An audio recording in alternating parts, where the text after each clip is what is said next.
How to make your advice sound valuable. Forget the tips and tricks. When your message must be memorable, your presentation powerful, and your sales successful, your word choices are important. With decades of experience as a professional speaker, executive speech coach, and sales presentation skills consultant, I am often asked for my tips and tricks to improve presentations. My advice is don't use the word tricks, especially if you're selling. The definition of a trick is a cunning or skillful act or scheme intended to deceive or outwit someone. The definition of tip as advice is a useful piece of information or advice, especially something secret or not generally known. What I prefer to say is I will give you little known or frequently overlooked techniques.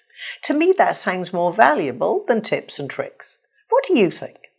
I'm Patricia Fripp, and when your message must be memorable, I can help.